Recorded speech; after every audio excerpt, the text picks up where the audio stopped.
Hi everyone, this is What If Fan. We are back with another part of What If There Was a Different Luffy. Please find fanfic name and author name in the description. Please support the author. As I have mentioned in a previous video, I will continue with uploading at least one part of this story a day. If you enjoyed the video, please like and subscribe. Let's start. Chapter 61. Kokoyashi Village 04. Third person POV. Kokoyashi Island, East Blue. B0000000000M. A resounding explosion echoed through Arlong Park, capturing everyone's attention. The main gate was sent flying due to the explosion and impact, hitting some men who were in front of Arlong. What? Who did this? Guys, are you okay? The gate went flying. Craig. Is he dead? Was he crushed? They looked at their fallen comrades, incredulous, and turned their gazes to where the gate used to be. There, a figure stood out, fist still raised after the impressive feat. Hello Arlong, it's me Nami, and I'm here to end you. Nami declared confidently, facing over 40 Tritons before her eyes.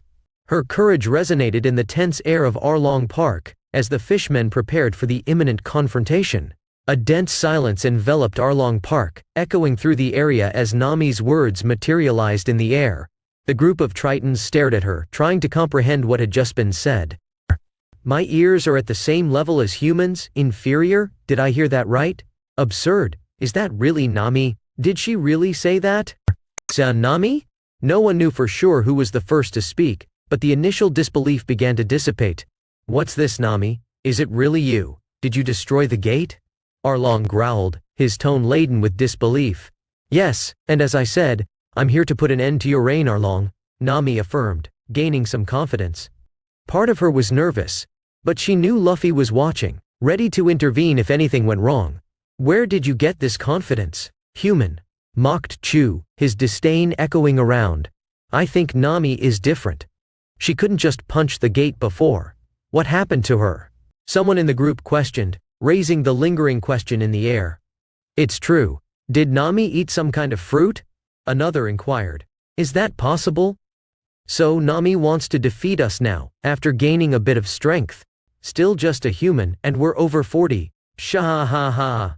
Arlong began to laugh loudly, casting a mocking glance in Nami's direction. However, his demeanor darkened with his next words. I thought we had an agreement, Nami. Seems like you humans aren't trustworthy at all. He taunted, provoking a disbelieving look from Nami, who couldn't believe their words after everything that had happened. Speaking of hypocrites, who sent the Marines to take all my treasure? I could say that every fishman is untrustworthy too, but I was fortunate to meet a mermaid who changed my opinion about your race.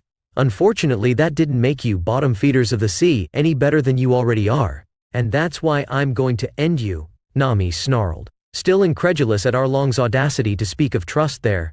You met a mermaid? Where? Some Triton asked, curious. Nami couldn't have left the East Blue during the time she was away, meaning there was a mermaid in that sea without them knowing. It was quite intriguing. No matter what you think, Nami, Arlong growled, ignoring the question about the mermaid and continued. As soon as I beat her here, I'll go to your village and kill all the humans there, making you watch everything, helpless, while you beg for mercy, he added with malice. Don't worry, that won't happen because you'll fall today, you and your entire crew. Nami had a slight tremor at Arlong's words, but she regained confidence the next moment, and announced these words with wings appearing on her back. Wings? What is this? Someone shouted, but they didn't have time to receive an answer because Nami acted the next moment. Bending down, Nami punched the air in front of them. Although she had her devil fruit for only a day, she had trained tirelessly with her captain since then. Luffy taught her to fly, materialize and control her claws, create hurricane-shaped wind spheres, and made her learn to release vacuum explosions. She punched without moving from her spot, hitting nothing but empty space. Initially they looked at it without understanding, but soon everyone felt the danger of Nami's fist when she struck the air. Green energy erupted from that fist, forming an imposing sphere made of gray wind, 4 meters in diameter in front of Nami. Quickly she launched herself in the direction indicated by the fist, catching the Tritons off guard, giving them no time to react. The sphere, composed of dark and green wind, advanced at high speed, cutting through the ground as if it were digging as it moved. What? Get out of the crack. Boom. Before anyone could react and escape, the sphere hit Arlong and everyone around, throwing them to the opposite side after exploding in their midst. The blow lacked the elemental effects of fire, ice, or the sharp characteristic of wind, but it emitted a wave of force, giving the sensation that an immense battleship ran over them at the moment of impact. Arlong, guys! The fishmen who were further away and relatively unscathed, besides being hit by comrades flying in their direction or by the debris caused by the explosion, shouted in disbelief as they witnessed their comrades and captain being thrown through the air like kites, each going in a different direction. Arlong, powerless against Nami's attack, remained seated, not knowing what to do. The impact hit him head-on, projecting him to the opposite side, where he harshly exploded against the wall, in the exact place where Luffy originally punched him during the construction. As this chaos unfolded, a surprised chorus echoed from the entrance of the broken gate, where everyone watched the fight. This chorus emanated from the villagers, some of whom, alongside Luffy, couldn't contain their joy at the turn of events. What is this? Did Nami do that? Look at that sphere. What kind of power is this? Is she changed? Wait, she broke the gate, right? This woman is amazing. Go Nami. Some villagers exchanged glances, exchanging expressions of surprise and astonishment. The news of what Nami did spread quickly, and many could hardly believe their eyes in the face of the spectacle of power they were witnessing. Tani-sama is so strong! Shirahoshi exclaimed excitedly. Nami. Nojiko was still wondering if she was somehow still dreaming, as not even in her wildest fantasies could she see Nami easily throwing Arlong to the wall on the other side. Can't we fight too, Luffy? Zoro said, dissatisfied having to watch the fight from there. No, this fight is Nami's. Just like no one interfered in your battle with Mihawk, no one should interfere with Nami. Luffy crossed his arms and smiled proudly at his navigator, surprising his enemies and being relentless. However, there's something I want to do to make Nami's fight easier. Yamato, do something to prevent the fishmen from escaping, you know what I mean? Luffy announced. Yes, Yamato said, and went into the sea without anyone noticing. Everyone else besides the crew was looking at Arlong Park and the spot where Nami exploded with this mysterious power. Incredible. A villager witnessing this scene said incredulously, was Nami always this strong? Of course not, but she definitely ate a devil fruit. What? Fruits exist? That's unbelievable, look how strong she became. I thought it was a legend too, but look at this. It's undeniable after what we saw. Nami can defeat him. Yes, we can finally be rid of the fishmen. Nami! You can do it! We're rooting for you, Nami. Beat Arlong and his crew. Free us, Nami. The citizens who always treated Nami with disdain once, pretending to do so to spare her from sacrificing herself for them, finally saw some hope here, one that Nami could fight against Arlong and set them free. Nami! A new voice was heard shouting, making the crowd turn around at that moment.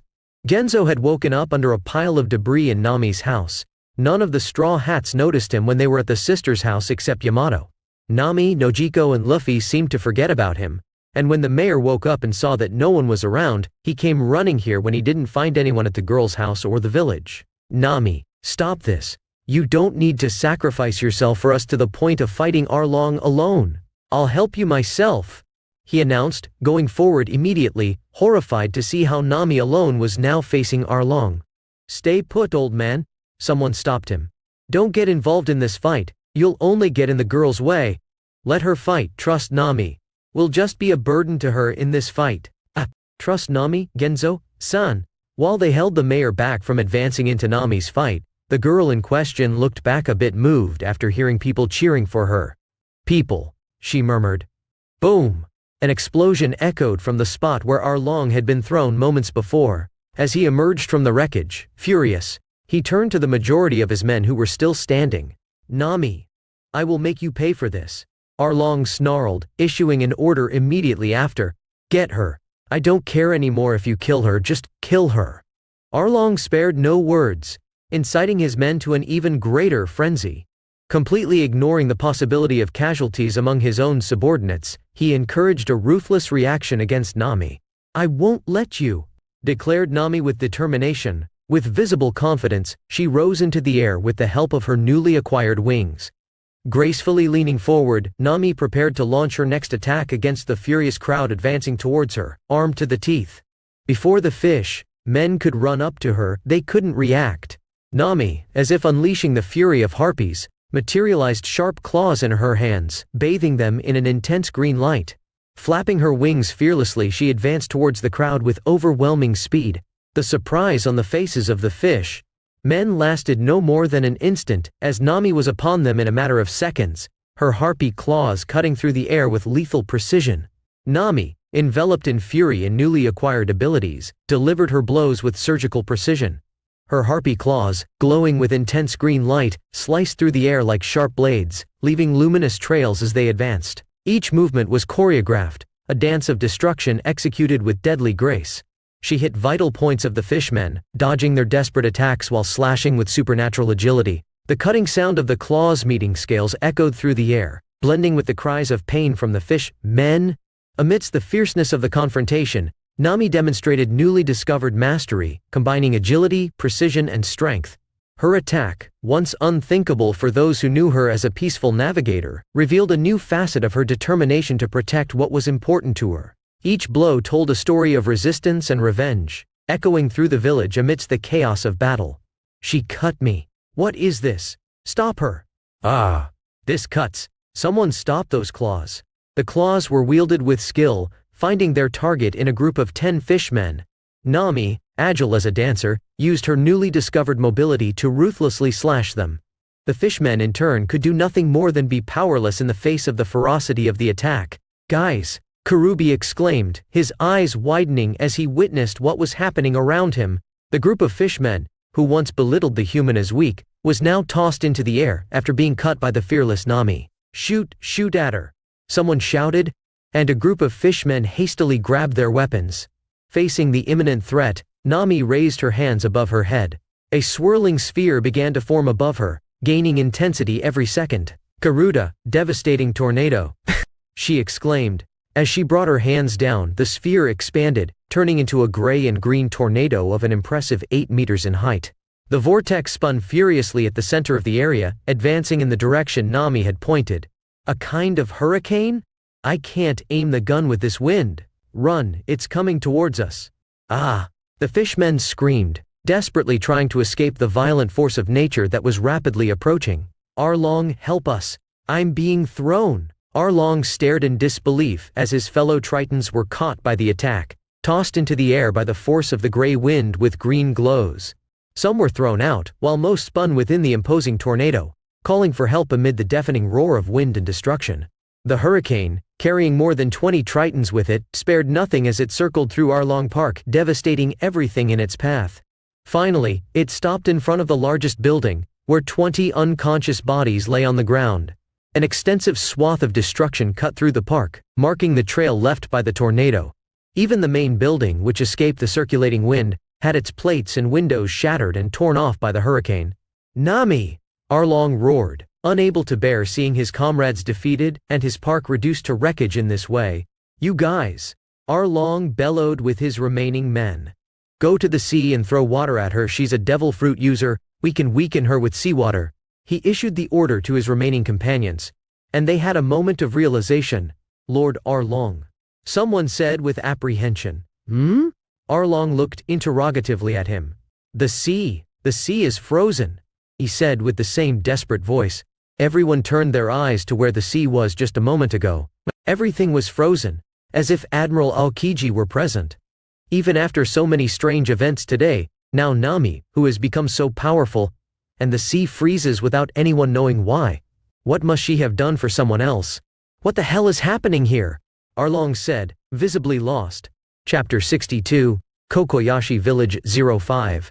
Third-person POV Kokoyashi Island, East Blue. The sea is frozen, he said with the same voice shouted in despair. Everyone looked to where the sea had been until a moment ago. Everything was frozen, as if Admiral Aokiji were here. Even after so many strange events today, now Nami, who became so powerful, and the sea freezes without anyone knowing why. What must have she done for someone else? What the hell is happening here? Arlong said, bewildered. Seeing the frozen sea, Arlong could only clench his fists in frustration. His gaze then turned to Nami. Let's face it together. We can still defeat her. Let's end this human. Arlong said, standing up and encouraging his companions, indicating that he would join the group. Yes. The remaining fishmen shouted, gaining a new determination as they grabbed their firearms and blades. Nami looked at all of them with the same determined eyes, ready to face them. Breathing a little heavily, she struggled with endurance because even with all the newly acquired power, she still didn't have much stamina. After using many attacks that consumed her energy, she muttered to herself, "I need to defeat him, I can do this!" All spectators turned their attention to what would be the final battle, about to unfold before them. "Will Nami-sama be okay?" Shirahoshi asked with a worried expression. "Trust Nami, if she's in real danger, we'll intervene," Luffy stated. "What should we do with these fishmen, Luffy?" Johnny asked Hachi and the other two who had just awakened. "Leave them there to watch the fight. Let's see what we can do with them once Nami finishes with Arlong," Luffy said, slapping the dazed people in the face. "Hey, what did you say, human? Arlong won't let this pass," one of them shouted. "Look ahead. Arlong is being defeated by Nami," Luffy declared, making them realize for the first time where they were. In a heavily destroyed Arlong Park, while half of their companions lay on the ground. "Hey, Arlong everyone!" Hachi shouted in concern. But no one paid attention, everyone was focused on the upcoming battle. "Attack!" Arlong ordered, launching water droplets with his hands while his companions ran towards Nami. Some shot at the girl. Instead of gaining distance, Nami went straight for the group, dodging water droplets and bullets while gaining speed as she flapped her wings. Closing her fists, she managed to approach the first, and punched the first fish man that appeared. "Garuda, vacuum blast punch," she shouted. Boom! By uttering the words Garuda, vacuum blast punch, Nami channeled her energy, forming a fist charged with power. The ensuing impact was spectacular. A deafening boom echoed through Arlong Park. The ground trembled with the intensity of the explosion, and a shockwave spread, creating cracks in the ground and raising dust clouds. The fishmen near the epicenter were thrown into the air like puppets, their bodies spinning uncontrollably like unrestrained kites. The surrounding area was impregnated with the smoke from the explosion, temporarily obscuring vision and creating a tense atmosphere. As the debris cleared, revealing the destruction caused by the attack, Nami showed no hesitation. Her wings flapped even more vigorously, propelling her towards the stunned fish men. Seeing that they had no choice, her enemies attacked the Straw Hat Navigator again, and the fight began anew. Nami executed agile and graceful movements, like a deadly dance. Her wings beat to the rhythm of the battle, creating air currents that made the fishmen waver. She glided among the enemies, leaving trails of green light with her sharp claws as she was surrounded. Bang! A fishman tried to attack her with a spear, but Nami anticipated the move, elegantly dodging and slashing him with her claws. Boom! Another fishman tried to surprise her from behind, but Nami spun in the air, creating a small sphere of wind that protected her as she launched her claws in his direction. Bang! A barrage of bullets was fired in her direction.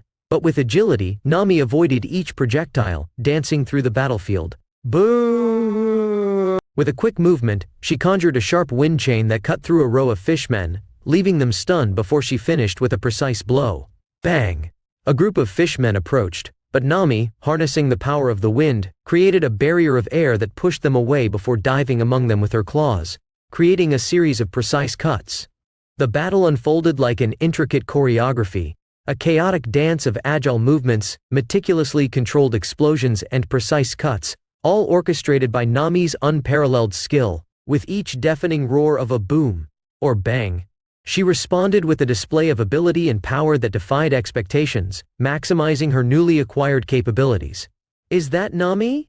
exclaimed Genzo, wide-eyed, surprised by the girl's skill. Even though he had already seen some of her power, her vision of destroying Arlong Park's ground was still unbelievable. "I've never seen her fight like this before. She's amazing," Johnny commented, with a mix of surprise and admiration. Yosaku, watching closely, murmured, "These fishmen have no idea what hit them." Meanwhile, some villagers were commenting among themselves, expressing amazement at Nami's transformation and the chaos unfolding in Arlong Park. "Nami is tearing them apart. I didn't know she was so powerful. This is insane. She's facing fishmen as if it's the most natural thing in the world and winning." The fight continued, and the spectators' reactions were a mix of fascination and bewilderment at Nami's extraordinary display of power. The sounds of explosions and gunfire echoed through the environment as Nami moved with deadly grace. Even in the storm of water droplet shots and firearms, she persisted, advancing tirelessly.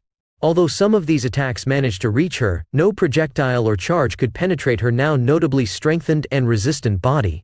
The pain, an inevitable result of these impacts, became almost a distant echo in her determination, acting as a kind of anesthesia that propelled her through the fight. Every punch thrown by Nami was a controlled explosion, covering significant areas of the battlefield. Meanwhile, Arlong watched from afar, helplessly witnessing the defeat of his comrades. The park was impregnated with the echo of explosions, leaving the fishmen unconscious and severely injured, victims of Nami's controlled fury. "Nami, you damn human!" Arlong's fierce growl echoed as he relentlessly advanced toward the girl after the dust settled a bit. "Arlong, your time has come," Nami retorted firmly. Even despite the visible wounds acquired during the fight amidst the fishmen, she faced her worst enemy with some confidence in her eyes. "Human!" Arlong roared, displaying his sharp teeth as he advanced in a furious attack. Nami, despite her skill in dodging, began to feel an overwhelming exhaustion taking over her in this encounter. Her once agile and precise movements became slower and heavier. The wings that supported her began to gradually dissipate, as if the life force were being drained from her body after fighting for so long. With each attempt to dodge Arlong's attacks, Nami's fatigue became more evident. Her movements, now compromised by exhaustion, were no longer as efficient. It was in this moment of vulnerability that Arlong, with a ruthless roar, reached her and fiercely bit her shoulder. "Ah!" The cry of pain echoed, as Nami felt Arlong's piercing bite on her shoulder. "I will get revenge on you." Even in agony, Nami gathered her last reserves of energy, clenching her fists and delivering an explosive vacuum punch against Arlong, using the little power she had left. Boom! Arlong didn't have time to dodge the attack and felt the impact, being thrown like a puppet to the other side and colliding brutally with his oriental mansion. Nami, exhausted and with intense pain in her bleeding shoulder, knelt on the battlefield. The effort to avenge Arlong took its toll, leaving her vulnerable. Some conscious fish men aimed at Nami at this moment. Bang! Bang! Bang! Bang! 4 shots echoed in the air, each finding its target in the fishmen threatening Nami. Usopp, the skilled marksman of the Straw Hats, was strategically positioned at the entrance of Arlong Park. Holding his high-tech rifle, he didn't hesitate to eliminate the enemies targeting his weakened companion. The projectiles, propelled by the advanced precision of the weapon, flew accurately, hitting the fishmen in vital points and neutralizing the imminent threat. Usopp's dexterity with his high-tech rifle was evident in the speed and effectiveness of the shots, ensuring Nami's safety in the face of imminent danger. As soon as Luffy instructed him, he was ready to save his companion who was in her weakened state at that moment. Crack! Arlong emerged from the house, a wounded and mutilated specter. He lacked teeth and his right arm hung loosely, supported only by the shoulder. The damage caused by Nami's devastating attack was evident in his weakened form, a sight that contrasted with the Triton's usual ferocity. The focused shockwave of air had left severe marks on his robust body.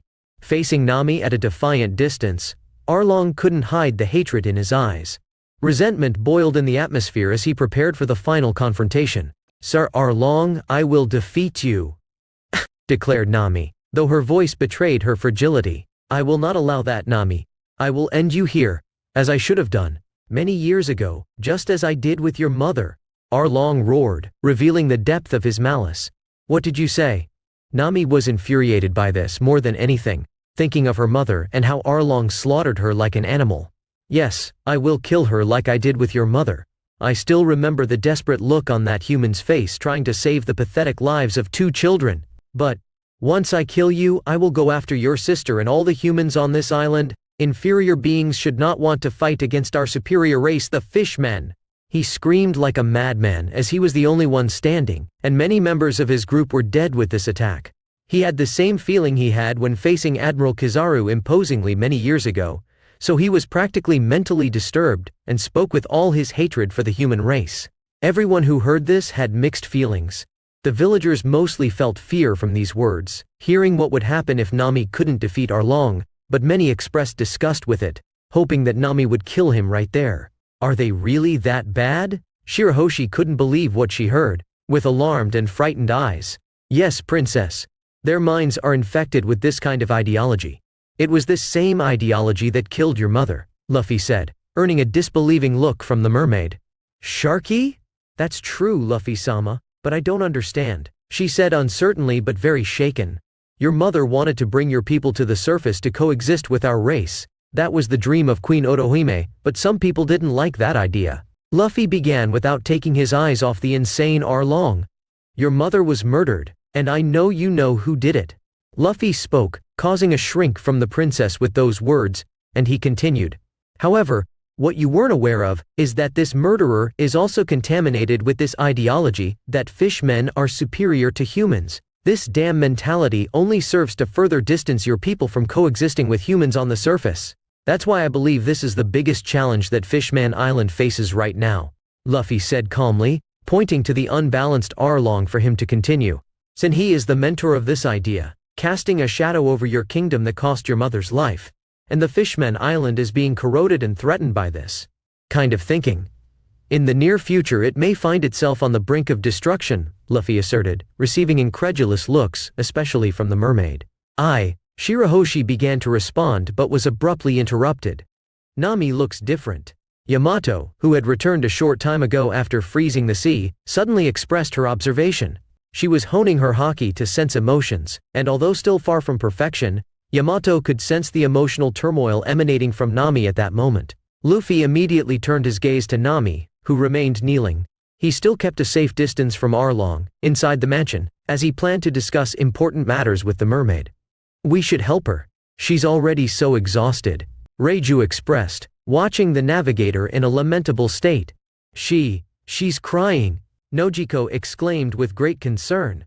Nami, overwhelmed, heard those words. No one knew, but she was facing a panic attack, flooded with memories that she always tried to forget. Arlong brought back the moment when her mother was killed before her eyes, triggering a crisis while she was in a state of extreme vulnerability, leaving her consumed by despair. She's having one of those attacks, Nojiko exclaimed, and Luffy looked at her with concern as she quickly explained. She has anxiety attacks when the memories of that day when our mother was killed come back, Nojiko explained before anyone could react.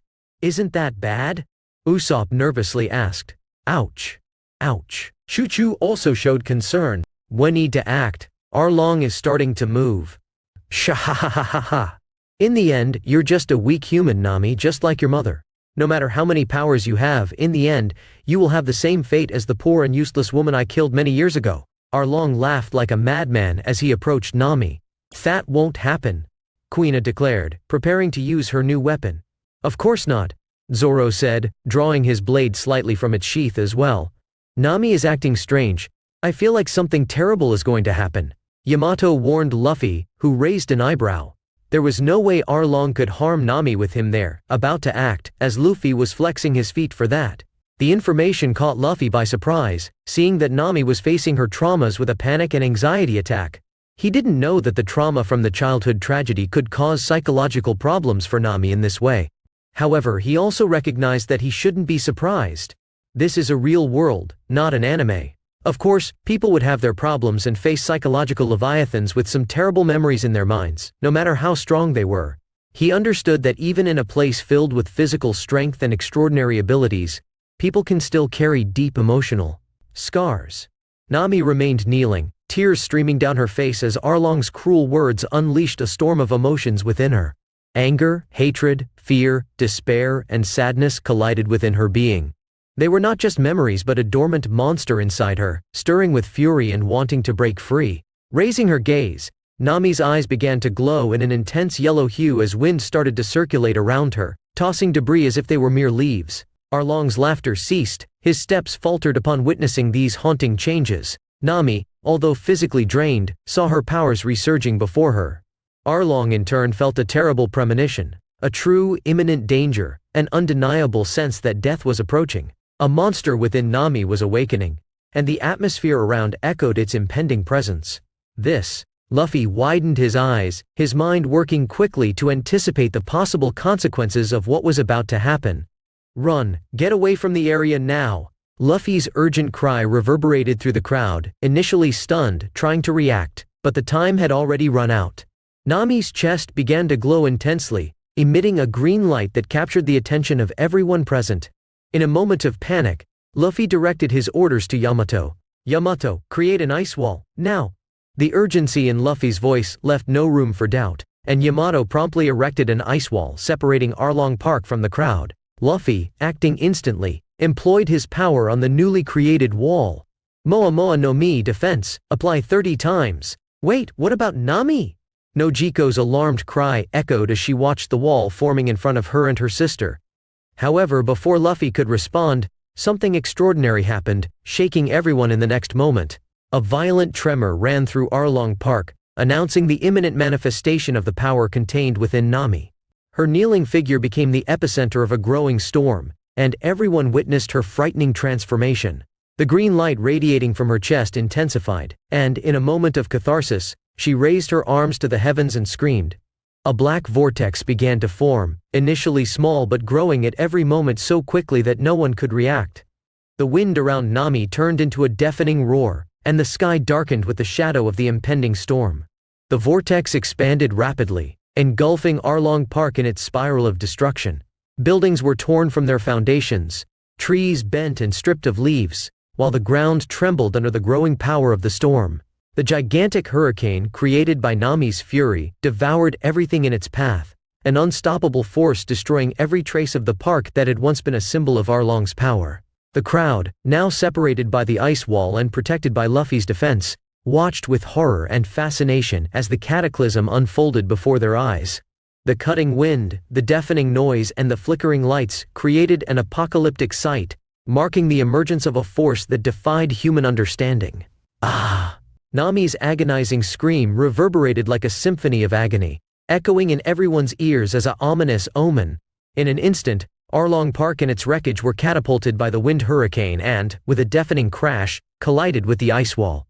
The impact was felt by everyone on the other side as the icy structure resisted, but not for long. Cracks began to form, challenging the enhanced resistance provided by Yamato and Luffy's combined abilities. Tension grew, and in a spectacular burst, the wall crumbled.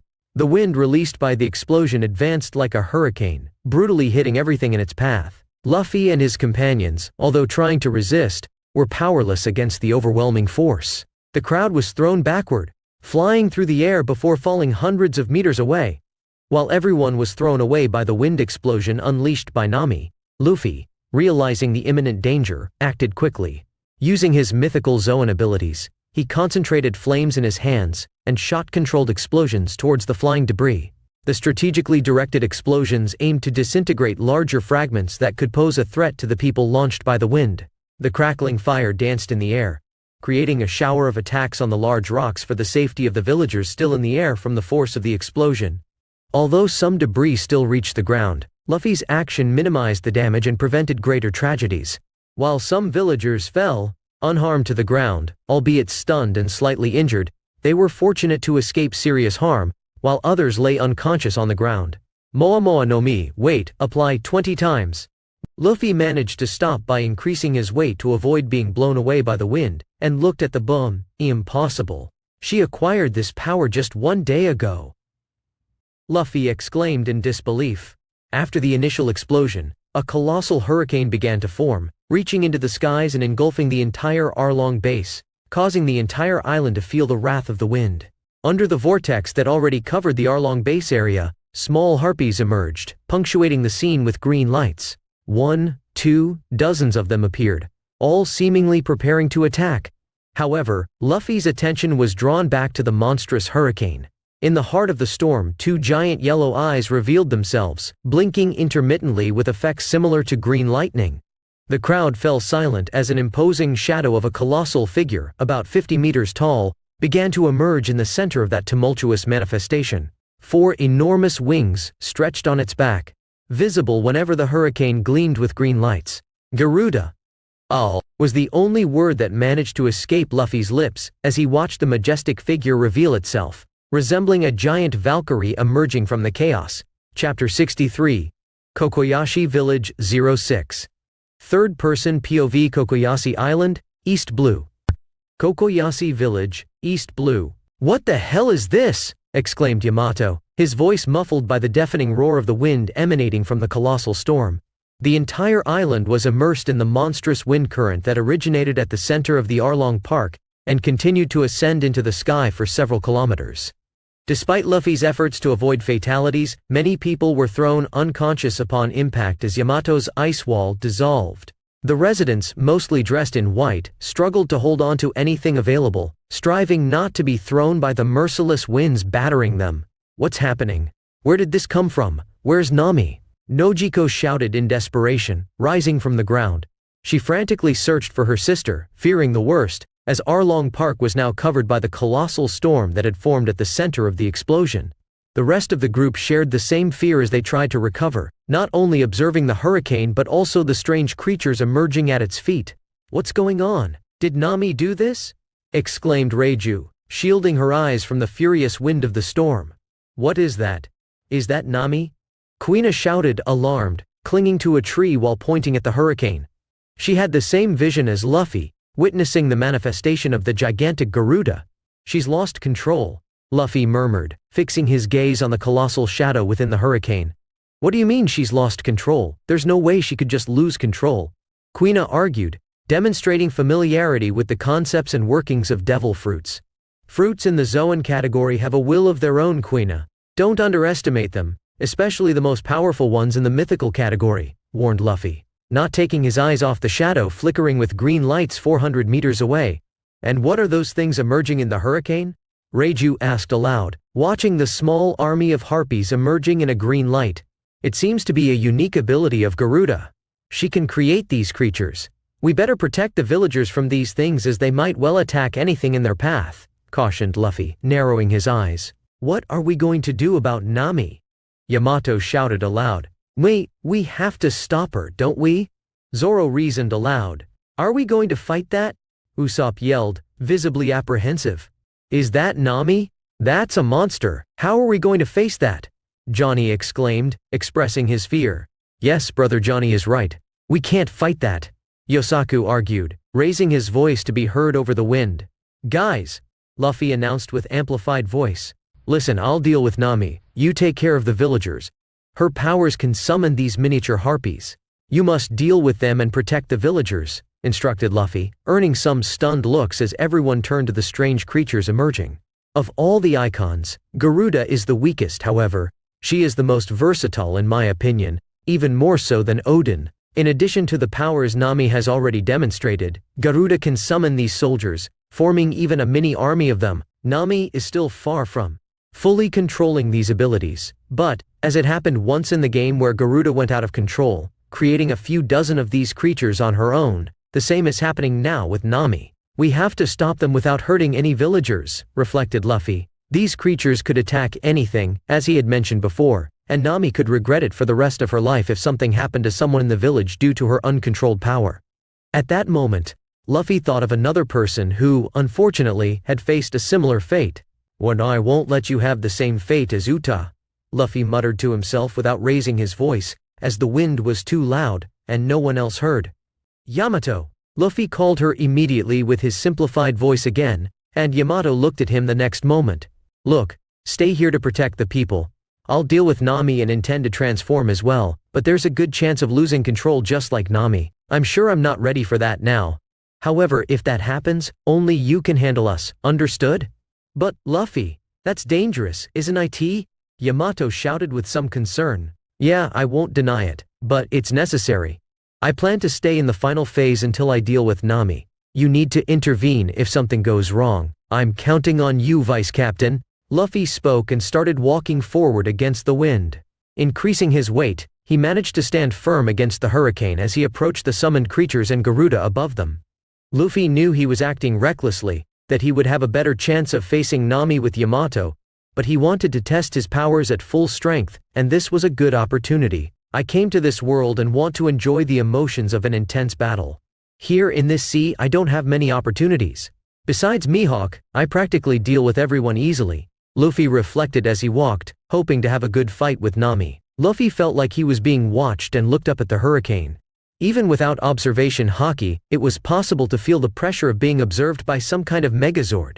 Garuda's eyes seemed to see them as a challenge, shining in a yellow hue within the gray and green wind of the hurricane. Luffy moved 200 meters away from the group, and was now in front of the hurricane. Surrounded by at least 30 of the summoned creatures, he prepared for the confrontation.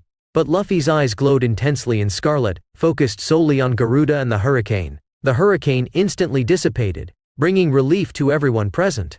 However, what emerged in its place left expressions of disbelief on all faces. Where the Arlong Park was before, there was now a barren wasteland, a desolate landscape that contrasted dramatically with the previous structure. As the wind-blown dust settled, a massive shadow emerged on the horizon. It was the imposing Garuda, with its 4 wings outstretched and a colossal height of 50 meters. The majestic details of the creature were visible as the daylight highlighted its features, leaving everyone stunned in the face of this astonishing manifestation. Luffy didn't need to turn around to sense the shock that this sight had caused everyone. It was the first time they had witnessed an icon completely transformed in this world. Where did this monster come from? By the gods! That Nami? She turned into this thing? Someone turn her back!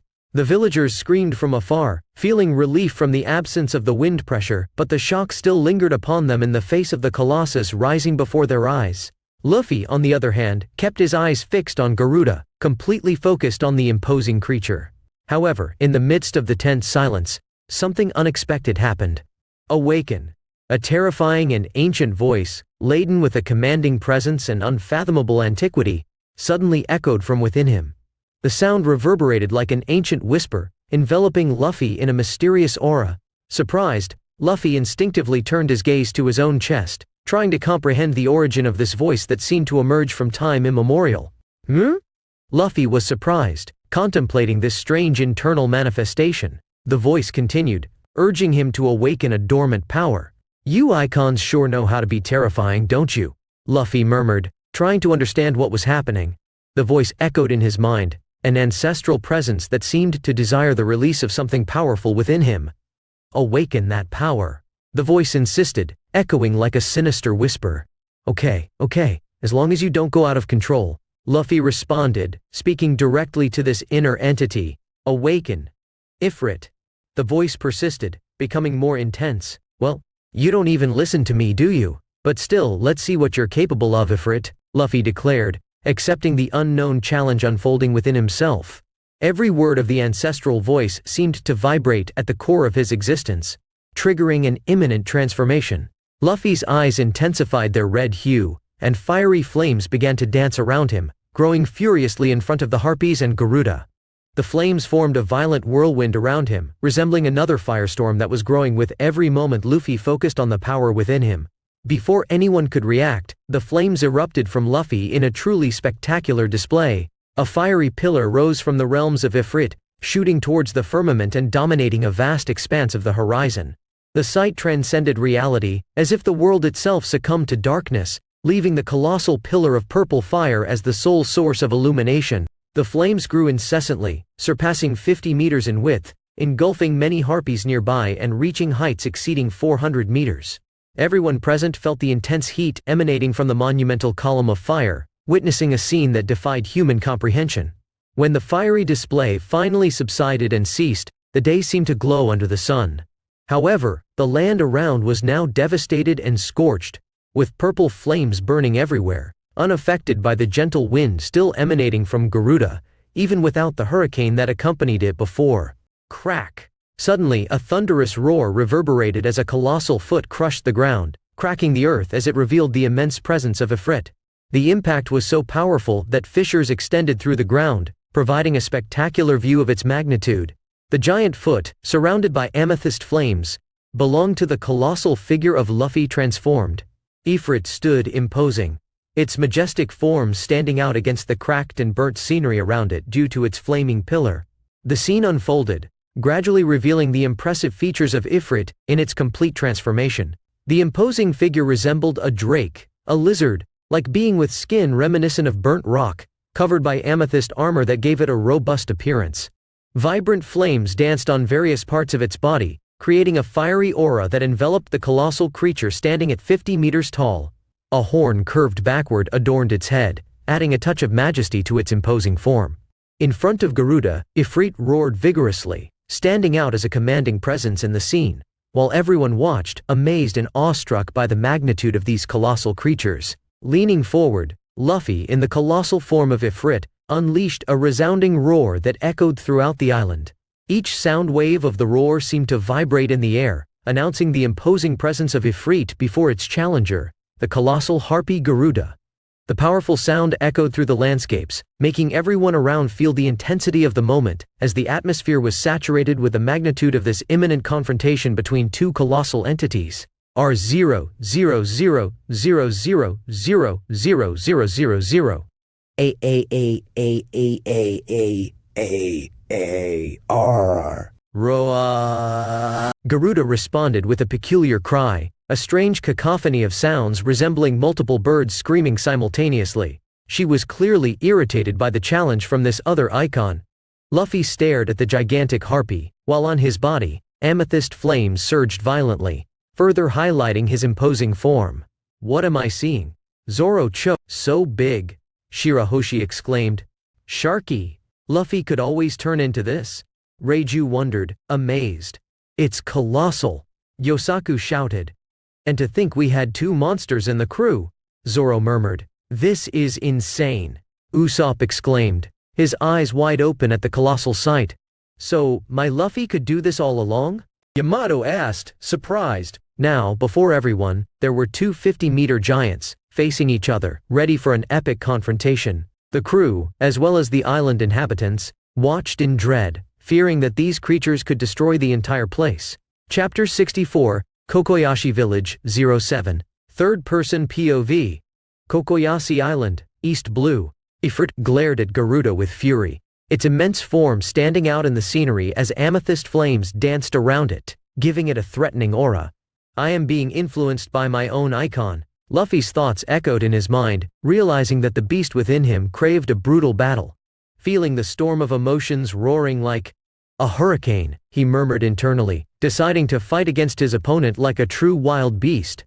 Moa Moa no Mi mind apply 3 times. Faced with the imminent loss of control to the inner beast, Luffy acted swiftly, invoking the power of his devil fruit to strengthen his mind and stay conscious for a while longer while battling for control. Luffy's mind briefly shone with a golden light as he struggled to subdue the instinctive fury of the icon.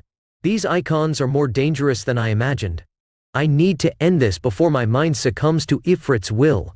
It's a shame I can't apply the Moa Moa no Mi to other aspects, as I am using its application in the mind. I'll have to fight using Ifrit's power alone. But I have to admit, it's incredible to be a colossal monster of 50 meters. The perspective is completely different when flying at this height. Looking down and seeing my crew like ants below is fascinating. This transformation isn't bad, despite making me an easy target. My body is much more resistant, and my strength is several times greater now, compared to the Phase 2 transformation. Luffy reflected, finding a hint of fascination amid the chaos of battle. Transforming into a giant colossus of 50 meters, Luffy felt an overwhelming sense of power and grandeur. The elevated perspective provided him with a panoramic view of the battlefield, where his comrades and enemies resembled small dots compared to his immense stature. The feeling of dominance and control over the environment was palpable, while the world below seemed to shrink in the face of his colossal presence. Every step Luffy took reverberated like a tremor, echoing his unparalleled strength. His now robust and resistant body contrasted with the apparent fragility of those below him. The higher breeze, distant sounds, and even the smell of the environment took on a new dimension when experienced from such an extraordinary height. Despite becoming an obvious target, Luffy couldn't help but marvel at the unique perspective that the transformation offered. The aerial view and the feeling of being in control of a colossal force added an additional layer of complexity and fascination to the experience of being a true giant in battle. Garuda growled, drawing Luffy's attention once again. Roar! Garuda's thunderous roar echoed, challenging Luffy in his imposing Ifrit form. While amethyst fire enveloped Ifrit, Luffy thought, "Sorry Nami, but I'll have to smack you until you're back to normal." His scarlet eyes were focused on the gigantic harpy before him. Ifrit responded to Garuda's challenge, releasing a powerful roar as a declaration of its own fury. Amidst the tension, Garuda, consumed by uncontrollable rage, was the first to act. Emerging from the wreckage of the former Arlong Park, now reduced to ruins, she flapped her wings forcefully, gaining speed to charge at Ifrit. The giant harpy closed in quickly, reaching a distance of 200 meters, and extended her sharp claws toward the purple fire drake. In response, Ifrit adjusted its feet, standing firm to face the imminent impact and confrontation. Its colossal feet crushed some harpies that were dangerously approaching its crew and the villagers. The ground trembled under the impact, but Ifrit remained vigilant to the threat around it. Meanwhile, Garuda, moving with impressive speed, was already before Ifrit, launching her sharp claws in a fierce assault. Luffy, still lucid, agile and aware of the imminent danger, coordinated his movements. With precise movements, Ifrit skillfully dodged Garuda's attack, flexing its colossal body to the side. In response, Luffy launched himself onto the giant harpy. Grabbing her arms after dodging, Ifrit held Garuda firmly using both hands. Without wasting time before Garuda could react, Luffy concentrated his strength. Spinning Garuda's massive body by the same arm, he executed an almost complete 360-degree turn.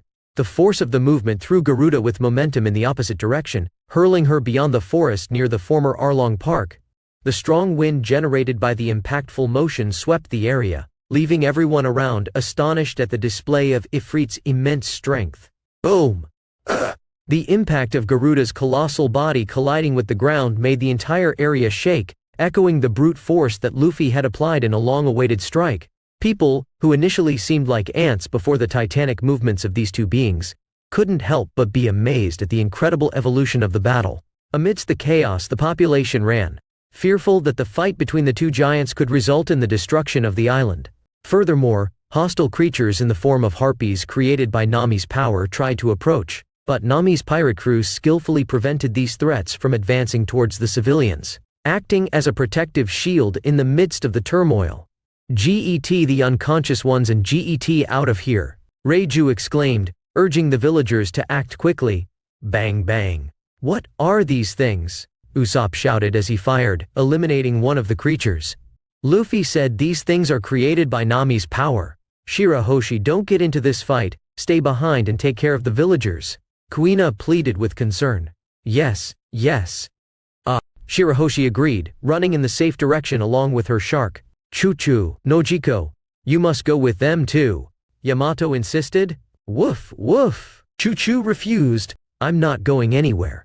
My sister is out of control and I don't intend to leave," Nojiko asserted, picking up a spear that had fallen from the fishman during the hurricane, ready to assist the crew against the creatures. Chaos had already spread across the entire island at this point.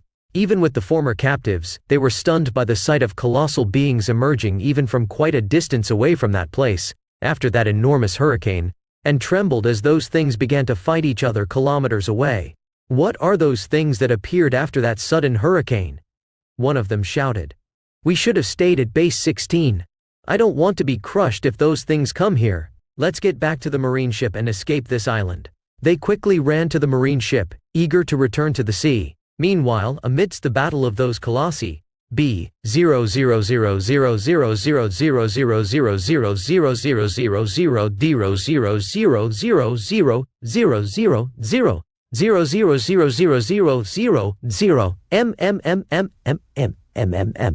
thunder of Garuda being thrown into the forest, uprooting thousands of trees, while her body served as the very brake. Without wasting time, Luffy began to advance in her direction, determined to end the fight as quickly as possible. B0000000000M B0000000000M B0000000000M. Every step Luffy took was like a sonic explosion, cracking the ground and crushing trees and rocks beneath his feet. Garuda, still enraged, got up and faced Ifrit with her fierce yellow eyes. Roar! Roar! Once again the two beasts roared at each other, echoing like thunder before launching into another round. Garuda spread her wings, gaining momentum as she ascended dozens of meters into the air. Powerful winds began to circulate around her claws, creating a stormy aura around her. Meanwhile, Ifrit, the colossus of purple flames, formed fiery fists in preparation for the imminent clash. The tension in the air was almost palpable, enveloping the two titans preparing for the next exchange of blows. Garuda flew towards Ifrit, who responded with fiery punches. B000000000000000000000000000000000000 0.000000000000000. MMMMMM. The resulting explosion from the collision of different elemental fists tore through the forest. The impact was not limited to the collision site, but reverberated throughout the island. The elements expanded violently, completely decimating that part of the forest for hundreds of meters. The roar echoed, making it clear that the battle between these two giants was far from over. Ah! The island is shaking! The impact is coming, be careful! This is the end of the world! Charlie! This is so scary! The villagers screamed, feeling the power of the clash between the two colossi, while carrying the hurricane-injured people along with Shirahoshi. In the midst of the furious clash of elements, the wind managed to prevail over Ifrit's fire this time. Luffy, losing momentum, was thrown to the opposite side, colliding with a mountain in the heart of the island. Crack! A mountain, now being destroyed by the colossal body, was visible to everyone on the island. Although Ifrit was smaller than the mountain, the force of the impact significantly altered the landscape, causing a profound shock to everyone present to the core of their souls. The unexpected destruction turned the scenery into a haunting spectacle. The tremors resulting from the impact between Garuda and Ifrit echoed throughout the island, like seismic pulses shaking the ground. Trees were toppled in a chaotic dance, rocks detached from the mountains, and the ground cracked under the colossal pressure. The atmosphere was imbued with collective fear as villagers ran in desperation, trying to protect themselves from the imminent chaos. The visible destruction extended beyond the point of impact. Shockwaves radiated, affecting distant areas of the island. Nearby structures were reduced to rubble, and dust clouds obscured the air. The roar of colliding elements resonated like a continuous thunder, echoing through mountains and valleys. The idyllic scenery of the island was being transformed before the astonished eyes of the local inhabitants.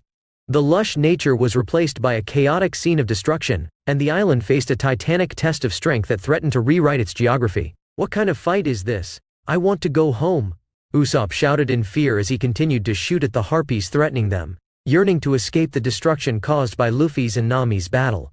They felt the impact of the forests being destroyed and sensed the entire island trembling. And, Luffy, Yamato murmured while watching Luffy being thrown into a mountain like a colossal puppet. Unfortunately, she couldn't reach phase 3 of her mythical Zoan yet, as her development had always been restricted by the sea stone handcuffs her father put on her. But she was moved by this kind of fight. It seemed like the island would be destroyed if they let Luffy and Nami fight like madmen for the next hour. We want to leave. The bounty hunters, in turn, joined the chorus of requests to abandon the island, fearing the imminent collapse. The scene of destruction was so overwhelming that the idea of staying in that location became increasingly unsustainable. The epic battle between the two colossi was transforming the island from a peaceful paradise into a cataclysmic battlefield. A harpy charged at the group, but before it could attack, Zoro delivered a precise cut, eliminating the imminent threat. Stop crying and pay attention to the fight here, you'll end up dying like this, Zoro growled, urging the bounty hunters to focus on the battle against the harpies. Yes. Thank you, brother Zoro, they thanked in unison, realizing the importance of staying alert in the face of the creatures surrounding them. Boom, boom, boom. Reiju, in turn, kicked several harpies, demonstrating skill in repelling these creatures. After defeating the last one, she paused to catch her breath. These things don't stop appearing. She expressed her concern upon noticing that another group of these monsters was approaching, indicating that the battle was far from over. Yes, but we have to take care of them before they reach the village. The rest of the island can barely handle these harpies. Kuina, despite the difficulty in her fight, tried to defend herself with her sword. Tensa Zangetsu pressed against the claws of one of the creatures in a strength clash, being an 11-year-old girl. Nojiko appeared beside Kuina, wielding a spear she had picked up earlier, and struck a precise blow against a harpy.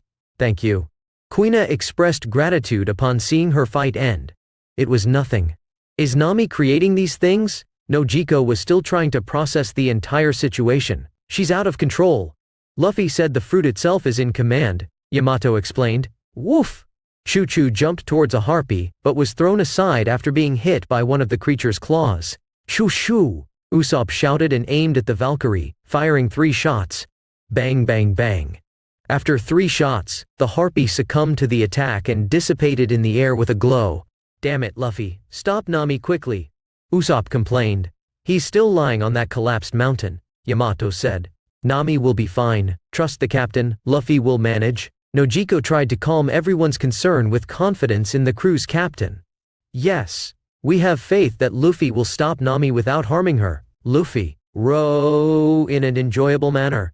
Speaking in an enjoyable manner. Before they could continue placing their faith in Luffy, a thunderous sound echoed through the island once again, and an imposing Ifrit emerged from the wreckage of the mountain, roaring louder than ever, as if thirsty for another round of battle. Luffy. Go Luffy, stop Nami. Luffy, we trust you, end this and bring Nami back. Just don't destroy the island, please. His crew witnessed Ifrit emerging gloriously from the wreckage that was once a mountain, the result of Luffy's impact. Ifrit faced Garuda, ready for another battle. Meanwhile, Luffy surveyed the scene and the distance he had flown. I have to end this before the landscape of this island changes drastically or the island itself is destroyed, he thought, facing his formidable opponent once again. Garuda assumed an attacking stance once more, and Ifrit responded in kind, even from a distance. Thus, Garuda and Ifrit prepared for a third clash. Chapter 65. Kokoyashi Village 08. Third-person POV Kokoyashi Island, East Blue.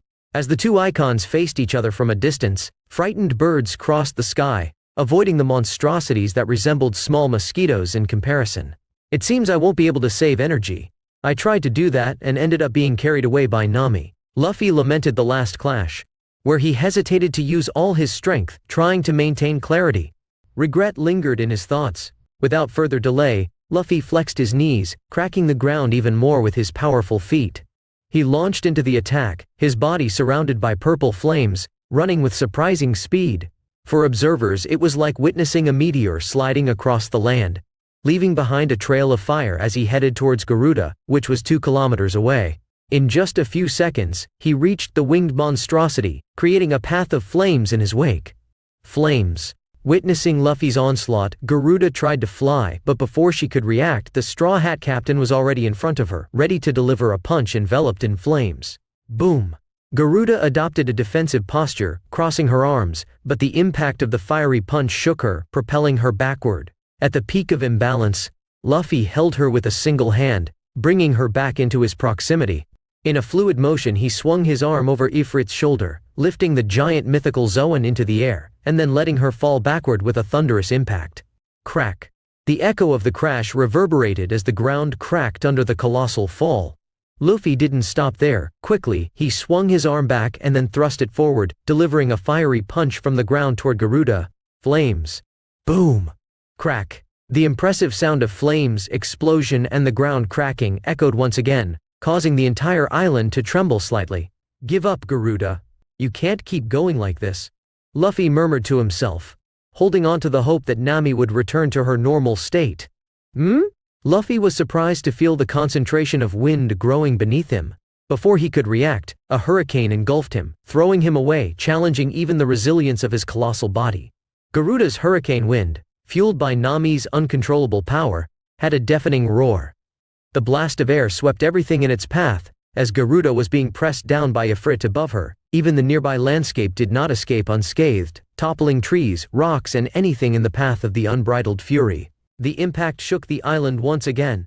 Darn, that hurt, Luffy muttered as he flew through the air. After being hit by Garuda's hurricane, Luffy, transformed into Ifrit, was thrown into the sky in a diagonal line, crossing the air like a giant, uncontrolled puppet. The impact was strong, but Luffy skillfully adjusted his position in the air to land on his feet, while his amethyst flames flickered furiously around him. Ifrit's paws plunged into the ground with a deafening crash. The colossal body of Ifrit dove towards the earth, causing a violent shockwave.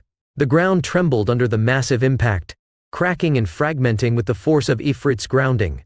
The trees around bent before the arrival of the colossal figure, some being uprooted. Dust and debris rose in a dense cloud, momentarily obscuring the view. The crater formed by the impact expanded rapidly with its weight alone, revealing the magnitude of its force. Birds already frightened by the fight, which had stirred the entire island, took flight towards the sea, dispersing in the face of the intensity of the battle caused on the island. The earth itself seemed to groan under the weight of Luffy and Garuda's transformation, since they began the confrontation. Ifrit's gaze turned to its opponent in the distance, but beyond rising again, Luffy saw her tilt her wings. His eyes followed with intensity every beat of Garuda's wings, which, with powerful gusts, majestically rose from the ground. With each upward movement, the harpy gained altitude until reaching a height of 500 meters. With her flying, things are going to get more difficult, Luffy thought. The imposing silhouette of Garuda stood out against the sky, wings beating in a majestic rhythm as she hovered in the air. The mocking expression in the harpy's eyes echoed challenge, indicating that the battle was far from over, while Luffy fixed his defiant gaze on Garuda, who soared in the skies.